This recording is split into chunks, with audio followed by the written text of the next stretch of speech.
Ჰერმან გთხოვთ გაგვაცანით თქვენი მოსაზრება თუ როგორ უნდა მოხდეს უსამართლო სასამართლო სისტემის ტრანზიცია სამართლიან სისტემაში. სასამართლოს აშენებისთვის საჭიროა რაღაც სახის ნდობა არსებობდეს ვინმეს მიმართ. მაგრამ რაღაც ესეთი ნდობა არ არსებობს და ვერ ვიტყვით ვიღაცაზე რომ აი ეს კაცი არის სწორი კაცი, მოდი ამან გაგვიკეთოს სასამართლო. ჩვენ გვიწევს ნოლიდან ავაშენოთ. ნოლიდან როგორ შენდება სასამართლო? ერთი გზა არის არჩევითი მოსამართლეები. მაგალითად, თაში რომ ხევისბერები იყვნენ ვინც საქმეს არჩევდნენ, პრობლემას არჩევდნენ.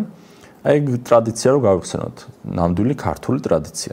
და წარმოვიდგინოთ, რომ რაღაც სოფელია 10,000 კაცი ცხოვრობს და საშუალო სტატისტიკით ვიცით, რომ 10,000 ადამიანზე ერთი მოსამართლე საკმარისია, ანუ იმდენი კონფლიქტები ხდება, რომ ერთი მოსამართლე ამას აუდის, მაგრამ კაი, ერთი იყოს ორი მოსამართლე და ამ სოფელს რო შეეძლოს თავიანთი ორი მოსამართლე, აი ყველა ჩარევის გარეშე უბრალოდ დაირჩიოს. ის სოფლელებივე იტყვიან, რომ აი მე მინდა მოსამართლეობა, მე მივლენ, მისცემენ ხვას, ვისაც აირჩევენ, ის არის ამ სოფლის მოსამართლე რაღაცა 3 წელი, 4 წელი. თუ გამოადგებათ, კიდე აირჩევენ, არ გამოადგებათ, შეცვლიან და ასე ადამიანები ისწავლიან თავიანთ შორის საუკეთესო ადამიანების გამორჩევას, ვისაც ენდობიან და ვისაც თავიანთ ცხოვრებაში მტყვანის და მართლის გარჩევას მიანდობენ. ეს არის ერთი გზა. მეორე გზა არის ასევე ადამიანების შემოყვანით და აქ სოფლიოში აპრობირებული მეთოდია, ეგრეთ წოდებული ნაფიც საჯულთა ინსტიტუცია. როდესაც ამ ნაფიც საჯულთა შემთხვევაში მოსამართლე ასრულებს ეგრეთ წოდებული ცერემონიების ოსტატის, ცერემონმაისტერის საქმეს. გადაწყვეტილება მიიღება 12 ჩვეულებრივი საშუალო სტატისტიკური ადამიანის მიერ.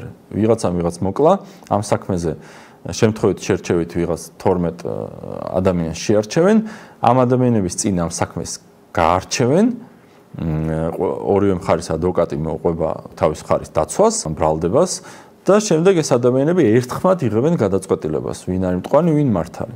აი ასე შეეძინება სასამართლო სისტემას მათ შორის ნდობაც. პლუს ამას, კერძო სასამართლოები. მაგალითად, თქვენ რაღაცა კომპანია ხართ, მეც რაღაც კომპანია ვარ სიტყვაზე და შეგვიძლია რომ ერთმანეთში თუ კონტრაქტს ვძებთ, იმ კონტრაქტში ჩავწეროთ რომ ჩვენ საქმეს განიხილავს, არის სიმონის შპს სიმონის სასამართლო. სიმონს რაღაცა სასამართლო აქვს დაფუძნებული გვერდზე კორპუსში და საქმეებს არჩევს.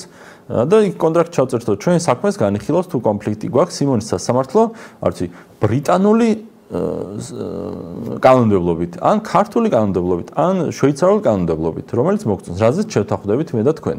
და თუ რამე კონფლიქტი გვაქვს, იქვე წერია, რომ მივდივართ სიმონთან და სიმონი არჩევს. დღეს საქართველოში არსებობს კერძო სასამართლოები, სადაც რაღაც საქმე განიხილება, ოღონდ ეს სასამართლოები არის იმპოტენტი სასამართლოები, იმიტომ რომ რასაც ისინი გადაწყვეტილებას გამოიტანენ, ეს ავტომატურად კი არ უნდა შესრულდეს, არამედ მე ეს უნდა წაიღოთ ჩვეულებრივ მურუსის სასამართლოში და იმათ უნდა თქვა, რომ კი ეგრეა, ბეჭედი უნდა დაარტყან. ეს ბეჭედის დარტყმის აუცილებლობა ართმევს ამ კერძო სასამართლოს შინაარსს. ამიტომ ეს ბეჭედის დარტყმის აუცილებლობა უნდა მოვაშოროთ, კერძო სასამართლოები დაუშვათ და იქ ჩვეულებრივ ადამიანებს შორის დავებიც შეიძლება განიხილებოდეს. თუ ჩვენ შევთანხმდებით, რომ წამოდი არ გვინდა ვიცით, რომ ეს სიმონის სასამართლო ძალიან სწრაფად მუშაობს, არც გვეუბნება, რომ სამართალი 24 საათში ეგეთი მარკეტინგი აქვს რა.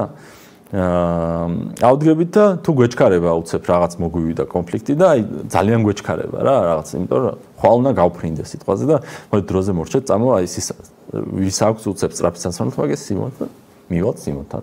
რაც გადაწყვეტს ის იქნება. აი ასე შემოდის ადამიანებს უნდა მივცეთ არჩევანის საშუალება და ისინი თავიანთ არჩევანით გამოარჩევენ რომელი ფორმის და რა ვისი სასამართლო და რა კომპლექტაციის თუ როგორი სტრუქტურის სასამართლოები არის მათთვის სანდო და აი ბუნებრივად დაიწურება, აი როგორც რესტორნები 100 რესტორანი გაიხსნება, მაგრამ რაღაც ჩამოვივლი და რაღაც რამოდენიმეში ვიწყებთ სიარულს და ისინი გადარჩებიან ხოლმე დანარჩენები იხურება. აი ასე ჩამოყალიბდება ნელ-ნელა ჩვენი სანდო სასამართლო. რა თქმა უნდა, ამ პროცესში იქნება ძალიან ბევრი შეცდომა, მაგრამ ეს ბუნებრივიც არის, ჩვენ შეცდომებზე იმიტომ უშვებთ, რომ შემდეგ ვისწავლოთ და აღარ დაუშვათ ის შეცდომები. მაგრამ ეს სხვა გზა არ არსებობს ჩვენნაირად ესე სტერილურ გარემოში, სადაც სასამართლო არ არის, უცებ სასამართლო რო შეიქმნას.